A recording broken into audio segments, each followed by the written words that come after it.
안녕하십니까, 바라신입니다. 오늘은 파티 도중 수많은 사람이 보는 앞에서 자신을 조롱한 남자의 심장에 총을 쏜 여자 피아 벨렌타니에 대해 이야기해드리겠습니다. 1948년 9월 15일 이탈리아. 이날 밤 코모우스가 내려다 보이는 이탈리아 최고의 호화 호텔 중 하나인 그랜드 빌라 데스테 호텔에서 파티가 열리고 있었습니다. 데스테 호텔은 이탈리아뿐만 아니라 세계에서 가장 호화로운 호텔 중 하나였으며 현재도 세계 각지에서 많은 사람이 찾는 럭셔리 호텔입니다. 당시 호텔 만찬 자리에는 유럽 최고의 부자 중 한 명인 로스차일드 남작과 이집트의 왕 파루크 1세를 포함하여 이탈리아 밀라노에서 가장 부유한 사교계 명사들이 모였습니다. 이날 데스테 호텔에서 열린 파티에 참석한 사람들은 밀라노의 유명 패션 디자이너 비키의 최신 컬렉션을 보기 위해 이 자리에 모였습니다. 하얀 장갑을 낀 24명의 웨이터가 비장한 모습으로 손님들의 잔에 와인을 따르며 분주하게 움직이고 있었습니다. 사람들은 웨이터들이 따라주는 와인을 마시며 만찬을 즐기고 패션쇼도 보았습니다. 하지만 이때 실크 드레스를 입고 목에는 다이아몬드 목걸이를 걸고 있었던 한 여성만이 와인을 한 잔도 마시지 않고 심각한 표정으로 구석 테이블에 앉아 있었습니다. 술도 마시지 않고 혼자 무표정으로 자리에 앉아있던 사람은 32세의 여성 피아 벨렌타니 백작 부인이었는데 이상하게도 당시 그녀는 파티에 전혀 관심이 없는 것처럼 보였습니다. 실제로 피아는 패션쇼가 진행되는 동안 디자이너 비키의 신상을 입고 나온 모델들을 전혀 쳐다보지도 않고 누군가를 계속해서 응시하고 있었습니다. 겉보기에 피아는 침착하고 조용한 여성처럼 보였으나 그녀의 눈은 증오와 질투로 가득 차 있었습니다. 1948년 9월 16일 새벽 2시경 파티는 점점 무르익어갔고 식사를 마친 손님들이 호텔 오케스트라의 음악에 맞춰 마지막 춤을 추고 있었습니다. 몇몇 취한 손님들은 방으로 들어가 잠을 청했고 근처에서 온 손님들은 기사를 불러 집으로 돌아갈 준비를 하였습니다. 이때 피아는 아무 말도 하지 않고 담배 한 대를 피우며 허공을 바라보았습니다. 잠시 후 자리에서 일어난 피아는 한 남성을 노려보며 천천히 그에게 다가갔습니다. 그 남성은 피아와 눈을 마주치자마자 조롱하는 미소를 보이며 그녀를 바라보았습니다. 피아는 그 남성에게 다가가 잠시 그와 이야기하였는데 곧 피아는 언성을 높이며 그와 싸우기 시작했습니다. 분노에 가득 찬 피아는 흥분을 가라앉히고 잠시 아무 말도 하지 않고 눈물을 흘렸습니다. 이때 갑자기 피아는 결심이라도 한 듯 비장한 표정을 지었고 옷 속에 숨겨둔 총을 꺼내 그의 가슴에 발사하였습니다. 피아가 쏜 총알은 남성의 심장을 관통했고 총에 맞은 남성은 그 자리에서 사망했습니다. 피아의 총에 맞고 사망한 남성의 이름은 카를로 사키였습니다. 피아는 카를로가 죽은 것을 확인하자마자 총을 자신의 관자놀이에 대고 방아쇠를 당겼습니다.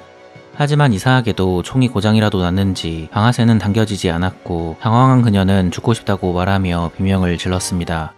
이때 한 남자가 피아에게 달려와 그녀의 손에서 총을 빼앗은 다음 즉시 피아의 목덜미를 가격하여 그녀를 기절시켰습니다. 총소리에 놀란 사람들은 비명을 지르며 황급하게 호텔에서 빠져나왔고 이렇게 이탈리아 최고 호텔에서 열린 화려한 패션쇼는 비극적으로 막을 내렸습니다. 잠시 후 데스테 호텔의 경찰이 출동하여 피아를 체포하였고 그녀를 경찰서로 연행하여 조사를 시작했습니다.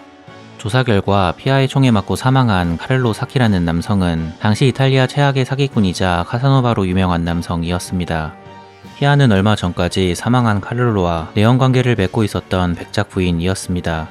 이탈리아 상류사회를 충격에 빠뜨린 이 최악의 스캔들은 순식간에 이탈리아뿐만 아니라 유럽 전역에 퍼지게 되었습니다. 하지만 이상하게도 사람들의 이목은 총에 맞고 사망한 카를로가 아니라 백작 부인 피아에게 쏠렸고 곧 카를로를 죽인 피아에 대한 동정 여론이 형성되었습니다. 사건의 주인공 피아 벨렌타니는 1916년 이탈리아 중부 술모나에서 6남매 중 막내로 태어났습니다. 피아는 가난한 가정에서 태어났으나 그녀의 아버지 로미오 덕분에 그녀의 집안은 점점 부를 축적하여 부자가 되었습니다.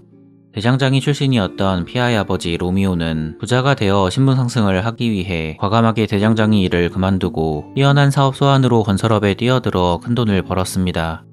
건설업으로 막대한 부를 축적한 아버지 로미오는 경제적 자유를 이루었으나 항상 무엇인가 부족한 느낌을 받았습니다.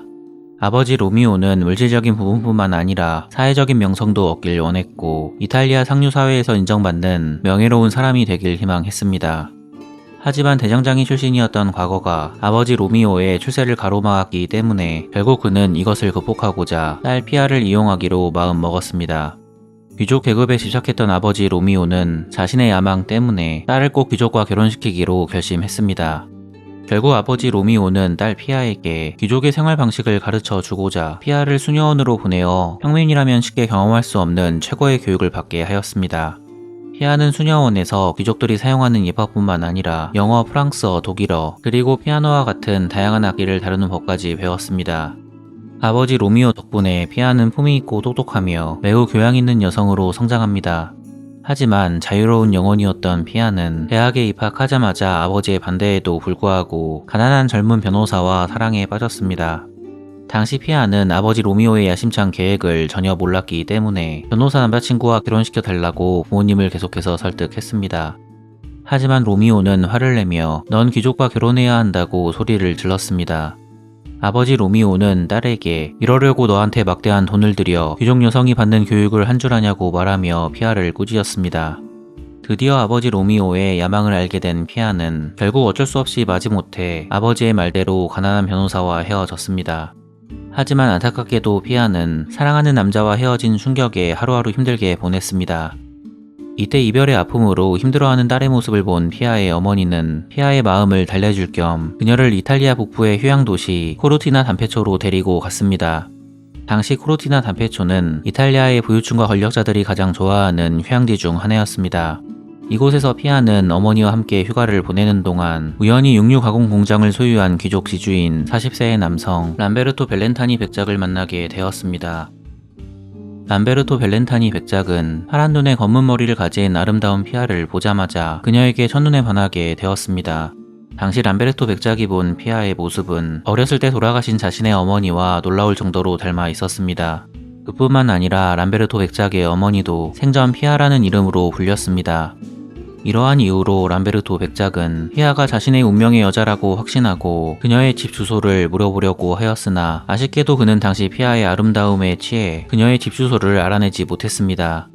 밀라노로 돌아온 람베르토 백작은 피아를 다시 만나야 한다는 생각에 자신의 모든 인맥을 동원하여 피아를 찾았고 정말 기적적으로 피아의 집 주소를 알아낼 수 있었습니다.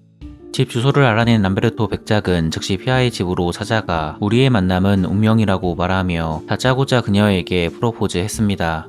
비록 피아는 람베르토와 휴가지에서 잠깐 얼굴만 마주친 사이였으나 그녀는 아버지의 욕망을 위해 당대 최고의 귀족 람베르토의 청혼을 받아들였습니다. 당시 피아의 나이는 고작 22살이었고 람베르토 백작은 40세로 피아보다 거의 18살이나 나이가 많았으나 아버지 로미오는 그런 것에 전혀 신경 쓰지 않았습니다. 대신 아버지 로미오는 딸 덕분에 드디어 자신도 귀족의 반열에 올랐다고 생각했고 매일매일 사람들에게 조만간 딸이 귀족과 결혼할 것이라고 자랑하고 다녔습니다. 피아와 람베르토 백작은 1938년 7월에 결혼하여 이탈리아 북부 지역의 레조넬 에밀리아에서 신혼집을 꾸렸습니다. 피아는 람베르토 백작이 정말로 사랑하는 남자는 아니었지만 그녀는 람베르토 백작과의 결혼이 불행하다고 생각하지 않았습니다. 시간이 지날수록 피아는 사회적으로 모르는 사람이었고 엄청난 부자이며 항상 당당한 남편 람베르토를 신뢰하고 존경하게 되었습니다. 결혼하자마자 피아는 남편과의 사이에서 플라비와 스테판이라는 두 딸을 낳고 한동안 시간 가는 줄 모르고 두 딸을 키우고 남편에게 내조하며 행복하게 살았습니다. 하지만 겨우 20대에 불과했던 피아는 점점 아이를 키우며 단조롭게 사는 자신의 인생에 회의감이 들었습니다. 결국 아내의 이런 모습을 본 남편 람베르토는 아내 피아에게 집에만 있지 말고 사교 모임에 나가보라고 이야기했습니다. 이때부터 피아는 남편의 제안으로 이탈리아 상류사회의 사람들과 만나기 시작했고 사교 모임과 파티에 다니며 제대로 된 상류사회의 호화로운 인생을 즐기기 시작했습니다. 1939년 9월 1일 제2차 세계대전이 발발하였습니다. 전쟁이 발발하자 벨렌타니 가문 사람들은 이탈리아 코모의 북서쪽에 위치한 작은 마을 체르노비오로 피신합니다. 전쟁 직후 이탈리아 사회의 엘리트들과 귀족들은 하나둘씩 체르노비오로 몰려들었고 이곳은 부자와 권력자가 전쟁을 피해 숨을 수 있는 곳이 되었습니다. 체르노비오로 피신한 사람들은 매일매일 파티를 열었고 춤을 추고 샴페인을 마시며 호화로운 생활을 이어나갔습니다. 그들의 모습은 전시 상황이라고는 믿을 수 없을 만큼 여유가 있어 보였고 덕분에 이곳에선 유럽을 강타한 전쟁의 기운을 전혀 느낄 수 없었습니다. 피아도 다른 사람들과 마찬가지로 매일매일 파티에 빠져 바깥 세상은 완전히 잊고 평소처럼 행복한 시간을 보냈습니다. 하지만 시간이 지나자 피아는 매일매일 파티에 빠져 먹고 노는 것에도 실증을 느끼게 되었습니다.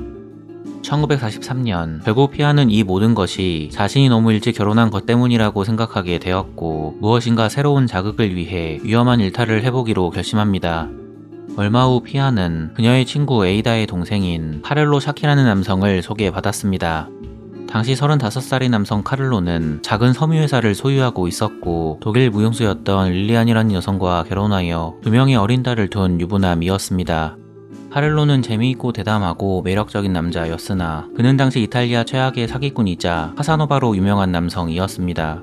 바람둥이 카를로는 아내와 이혼하지 않고 가정에 충실했으나 뒤로는 수많은 여성과 바람을 피우고 다녔습니다. 카를로는 피아를 알게 되자마자 바로 그녀를 유혹하였습니다. 하지만 항상 주변에 매력적인 남성들이 넘쳐났던 피아는 처음엔 전혀 카를로에게 매력을 느끼지 못했습니다. 하지만 카사노바 카를로는 계속해서 피아에게 사랑을 표현했고 얼마 못 가 백작부인 피아는 카를로에게 완전히 빠져버립니다. 피아는 카를로와 자신의 관계가 사랑이라고 생각했으나 놀랍게도 카를로는 완전히 다른 생각을 하고 있었습니다. 카를로는 항상 자신이 사랑하는 여자는 오직 아내 릴리안 뿐이라고 생각했습니다. 단지 그는 여성들과의 관계에 중독된 나머지 자신의 욕구를 풀기 위해 피아를 만났을 뿐이었습니다. 결국 카를로는 피아와 몰래 만난 지 1년 만에 그녀에게 실증을 느끼게 되었습니다. 1945년 9월 2일 2차 세계대전이 끝나면서 피아에 대한 카를로의 미련도 완전히 끝나버렸습니다. 전쟁 종료 이후 더 이상 카를로는 체르노비어에 갇혀있지 않아도 됐기 때문에 그는 즉시 다른 지역으로 이동하여 새로운 여성들을 유혹하였고 얼마 뒤 피아 이외에 추가로 5명의 여성과 동시에 만나게 되었습니다. 하지만 피아는 점점 카를로에게 감정적으로 의존하게 되었고 카를로가 자신을 사랑하지 않는다는 것을 알았지만 하루하루 눈물을 흘리며 그의 마음이 다시 돌아오기만을 기다렸습니다. 어처구니없게도 카를로는 이런 피아의 마음을 알고 그녀를 완전히 이용하였습니다. 카를로는 피아가 자기 말에 무조건 복종할 것임을 알았기 때문에 카를로는 그가 원할 때마다 피아를 불러내어 자신의 욕구를 해소하기만 하였습니다. 안타깝게도 피아는 이런 굴욕을 당하면서도 이것이 사랑이라고 믿고 있었고 카를로가 5명의 다른 여성들보다 자신을 사랑해주길 매일같이 기도했습니다. 1947년 카를로는 갑자기 피아를 포함한 5명의 여성에게 한꺼번에 이별을 통보하였습니다. 그리고 카를로는 즉시 젊고 아름답고 카리스마 있는 산드라 코츠라는 여성과 새로운 사랑을 시작했습니다. 카를로는 산드라를 사교 모임에 데리고 다니며 사람들에게 그녀를 소개했고 심지어 피아에게도 산드라를 소개해주며 그녀를 조롱했습니다. 결국 피아는 카를로의 행동 때문에 분노에 휩싸이게 되었고 카를로에 대한 그녀의 감정은 점점 증오로 변했습니다. 1948년 9월 15일 피아는 남편 몰래 그의 권총을 가지고 나와 데스테 호텔에서 열린 파티에 참석했습니다. 파티에 참석한 사람들이 파티를 즐기는 동안 피아는 계속 카를로만 응시했습니다. 1948년 9월 16일 새벽 2시 파티가 끝날 무렵 그녀는 카를로에게 천천히 걸어갔습니다. 피아는 카를로에게 지금 총을 가지고 있다고 말하며 당신을 죽일 거라고 이야기했습니다. 하지만 카를로는 피아를 비웃으며 그녀를 또다시 조롱했고 결국 피아는 카를로의 심장에 총을 발사했습니다. 카를로가 죽은 것을 확인하자마자 피아도 그의 뒤를 쫓아가려고 했으나 총의 방아쇠는 당겨지지 않았고 이렇게 그녀는 현장에서 체포되어 경찰서로 끌려갔습니다. 경찰서에 끌려간 피아는 1952년 재판이 시작되기 전까지 감옥에서 시간을 보냈습니다. 이탈리아 언론은 매일같이 그녀의 이야기를 보도하였고 사람들은 피아와 카를로 중 누가 더 나쁜지에 관해 토론했습니다. 피아의 남편 람베르토는 수감되어 있는 피아를 찾아와 조심스럽게 그녀를 품에 안아 주었습니다. 그리고 람베르토는 눈물을 흘리며 아내 피아에게 왜 그런 짓을 한 거냐고 물어보았습니다. 당시 람베르토는 모든 것을 다 가진 아내 피아의 행동을 이해할 수 없었습니다. 남편 람베르토의 말에 피아는 지금 나는 너무 피곤하고 지쳤다고 말하며 눈물을 흘렸습니다. 재판 결과 피아는 정신에 문제가 있다는 이유로 감옥에 갇히지 않고 4년간 정신병원에 구금되어 있었습니다. 병원에서도 그녀는 여전히 백작의 아내로 특별 대우받았습니다. 남편 람베르토는 자신을 배신한 피아를 용서하고 그녀가 감옥에서 나오길 기다렸으나 피아는 남편 람베르토가 사망한 직후인 1955년 12월 23일 이탈리아 대통령에 의해 사면되었습니다. 피아는 귀족의 신분을 버리고 고향에 돌아와 가족들과 함께 조용히 살면서 세상 사람들의 기억 속에서 잊혀졌고 1980년 64세의 나이에 세상을 떠나게 되었습니다. 영상을 재밌게 보셨다면 구독과 좋아요 부탁드리겠습니다. 감사합니다.